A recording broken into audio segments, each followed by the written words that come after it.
friendos, welcome to today's video. In this one I have the Edge of Reality palette. This was from KVD Beauty. It came out, I want to say, a year ago, and not a lot of people talked about it, so I really enjoy this palette, so I wanted to share with you my thoughts on it and do a couple of looks for you all. If you are ready to get into it with me, then just keep on watching.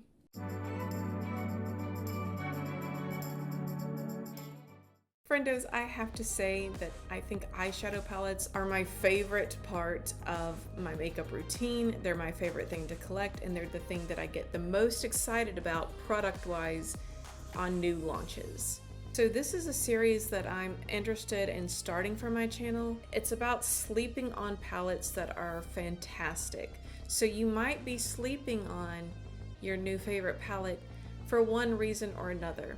I want to bring attention to palettes that maybe didn't get the hype that they deserved when they first came out, whether it be because there were so many launches at one time and it just kind of got lost in the shuffle, or maybe it's from an indie brand that a lot of people don't know about, or maybe it was a really big at the time and now everyone's forgotten about it because a lot of time has come and gone since its initial release. I want to bring a spotlight to those palettes, the forgotten palettes, because there's some really good ones out there. A lot of times if a palette is 6 months old or older, you know, they tend to go on sale. So if you see something that you like that maybe you forgot about, this might be the time to pick it up. If there's a palette that you didn't know about that I can introduce you to, maybe you'll want to pick it up when it goes on sale, or maybe you just can't wait and you have to get it now. Anyways, I just want to bring attention to palettes that deserve the attention. Now, before I get started today, I wanted to address something with you guys because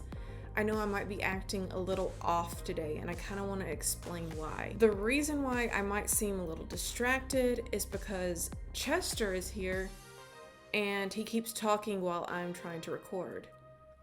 Now, I know your first question would probably be, who is Chester? Is Chester your boyfriend? He wishes. No. Chester is the zit that suddenly showed up on my face about 2 days ago. Now, I'm sure your next question is probably, how do you know that his name is Chester? Why does your pimple have a name? So Chester, when he first showed up, I had no idea that he had a name or anything.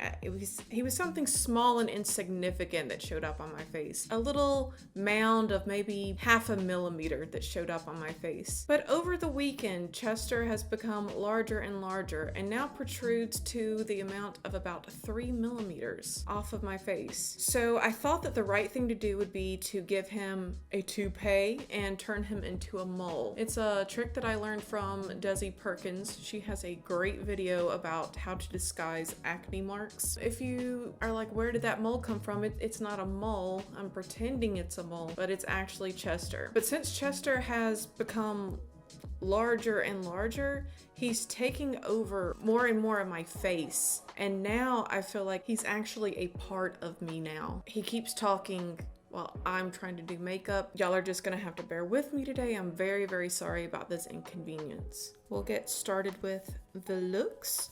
So first and foremost, I wanted to do maybe a crazy, colorful, sparkly look, like something that will really show off the palette. No, you need to do a classy one. Chester, was that you? Yes, do a classy look. Okay, Chester, I will do the classy look. You guys know me, I never try to sell anyone on the palette. I just try to give them the facts about whatever makeup product I'm talking about. I'm going to give you a few little pros and cons. Actually, it's just one con. So the con is that this kind of looks and feels cheap. Now, from far away, sometimes I feel like this palette reads expensive because of the embossment and the little gold details. In my hand, it's very lightweight. It's completely recyclable. You can kind of draw from that about how weighty it would feel in your hands. Not very weighty at all. What's fun about this palette is because it is so lightweight and because it is so cheap, this is on sale now. Now, I bought mine for full price like a dummy. But I actually don't regret it because I like this palette so much. But I like to take this palette with me on trips. I don't have to worry about it breaking because there's a lot of shock absorption in this palette. And then also it's cheap, so I still wouldn't worry if it fell off and broke. So for no other reason whatsoever than just out of my own free will, I'm going to be doing an office appropriate classy look, if you will. Going into this peachy pink matte shade. And of course, I have my P. Louise base down and ready. This is my It Brushes for Olda.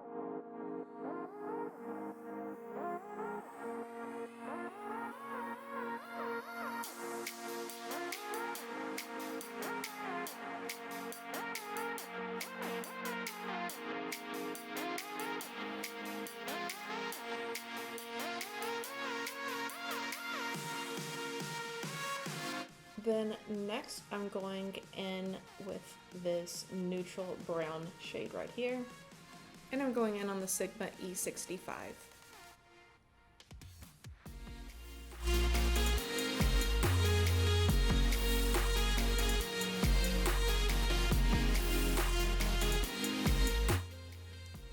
Next on my Natasha Denona number 7, I'm going in with the more chocolatey brown shade right here.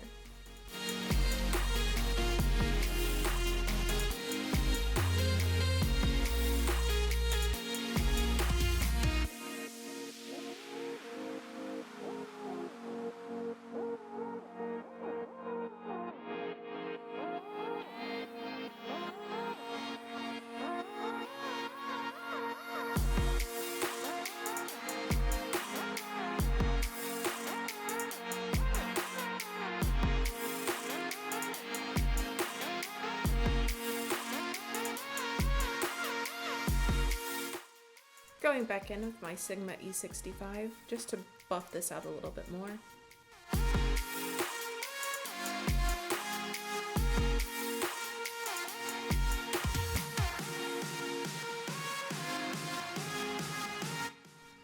Next, I'll be taking this shade right here, and this will be going over the majority of my mobile lid. I'm going in with my Refer 02 brush, and I'm going to spray this for maximum intensity.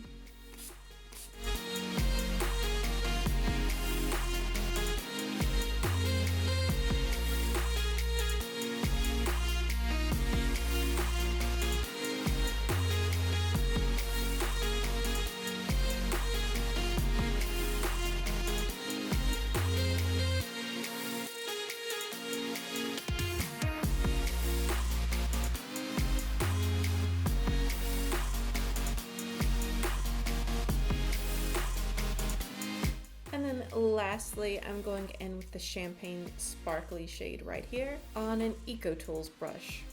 Again, spraying for maximum intensity.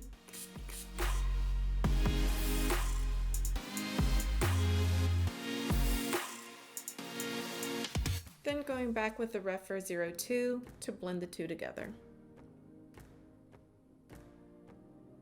And I feel like with this look, your boss is not going to mind if you wear this to work, no matter pretty much wherever you work. There is a slight duochrome effect going on with this shade that I applied.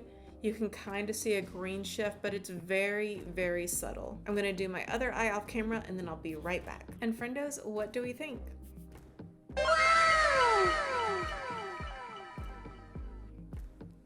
See, I like this look because it is low-key enough that you could wear it in a regular office environment, but also there's some specialness to it as well. With the duochrome that is so subtle, you can just barely see the green reflex. It's enough to keep it interesting and fun without being over the top and in your face. All right, so I'm gonna go wipe this off and I'll come back and do another one for you guys. I have yet to try out this Jacqueline lip cushion in the shade Last First Kiss, so I'm going to put that on my palette.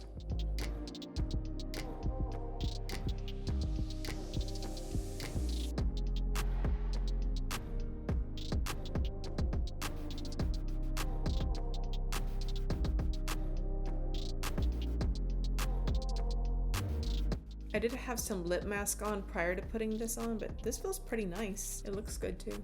Since that first look was very subtle and chic, I think we should do something a little more exciting for my next look. Do the gold one. It's my favorite color. But I was thinking about doing the purple one. No, the gold one. Okay, friendos, I guess I'm gonna be doing a look with the gold one. With my Ulta 43, I'm going in with this shade right here.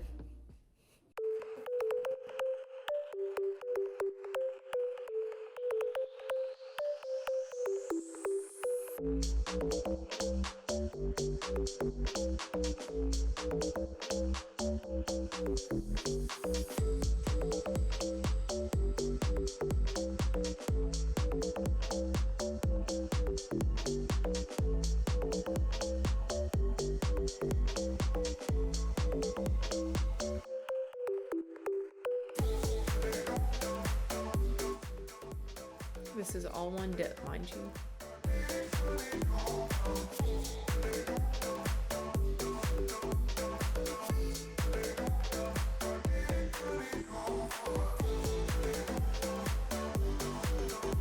Next, with my Morphe M506, I'm going back in with the chocolatey shade.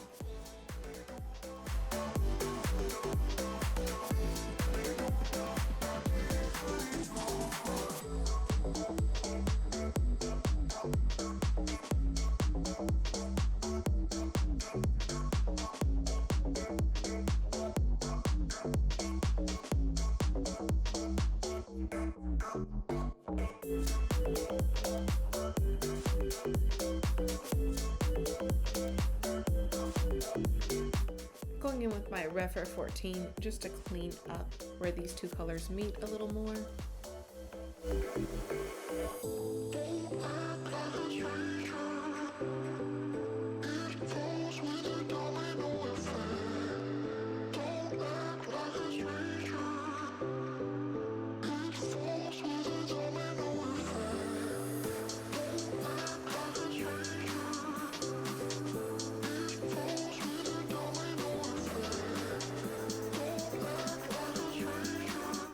On my LR105, I'm going in with the gold shade. Again, just for amplification, I'm going to spray the brush.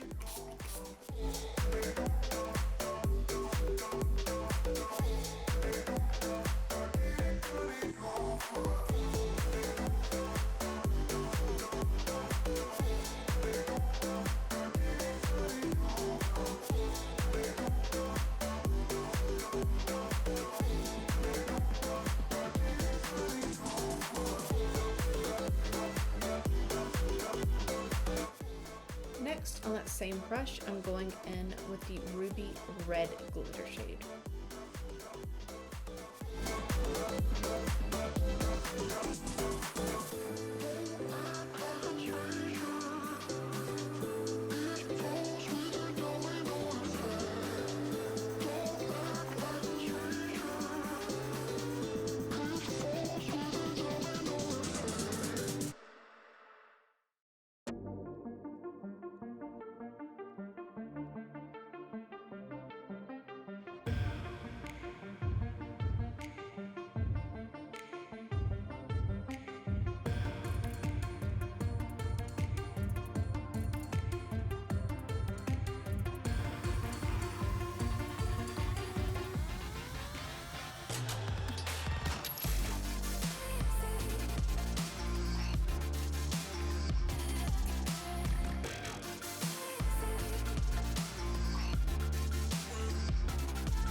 Next, on my Natasha Denona #1, I'm going in with the copper shade. This is going to go on my lower lash line.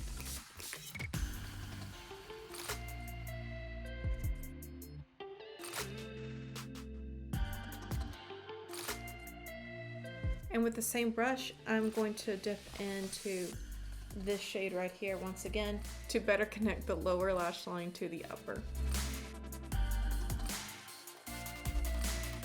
And I don't think that this look would be complete without liner and lashes, so I'm going in with my favorite eyeliner of all time, the House Laboratories liquid eyeliner.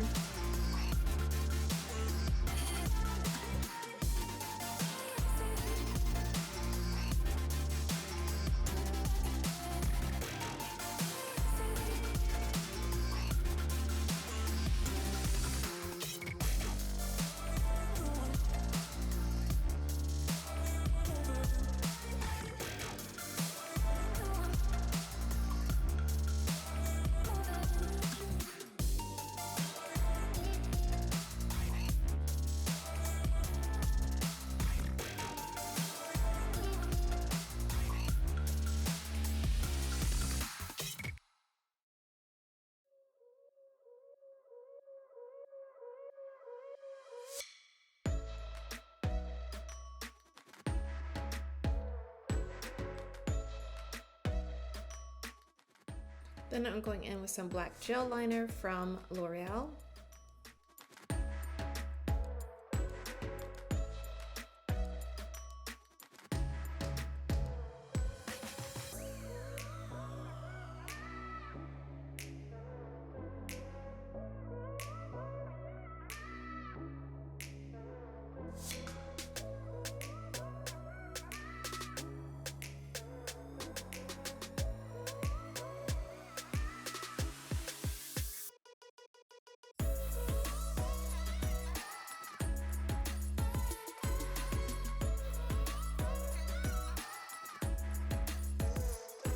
Friendos, I got my liner and lashes on. It was a struggle, but I am back. I think I'm gonna do a matte red lip. This is a liquid lipstick that I've been holding on to a long time. It's from the brand Lip Power, and this is the shade Tiffany.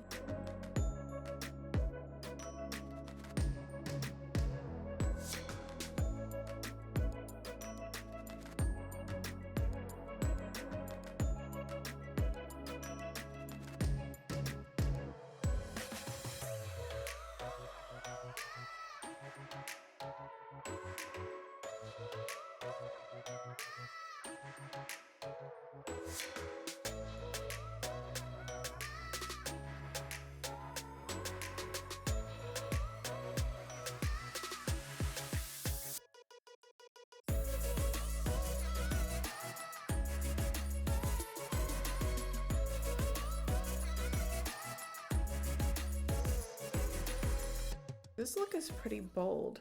I normally will not do a bold red lip with such an outlandish eye look, but I don't know, I'm kind of digging it. It looks very editorial, I think. What do you guys think? Do you like it? Do you hate it? I love it. It's my favorite.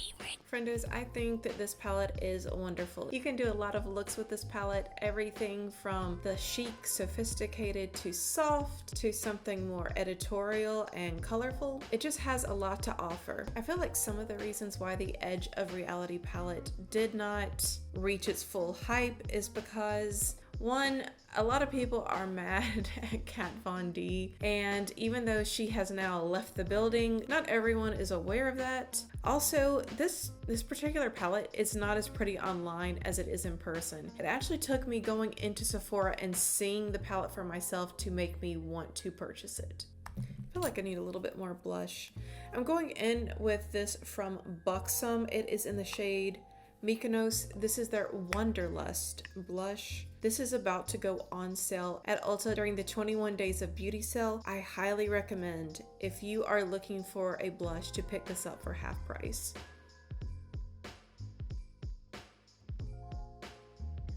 I feel life within me return. So friendos, thank you so much for spending some time with me today as we experimented in the Edge of Reality palette. Let me know if you like this idea for a series. Do you like the idea of revisiting older palettes that maybe flew under the radar at the time they came out? If you do, please let me know.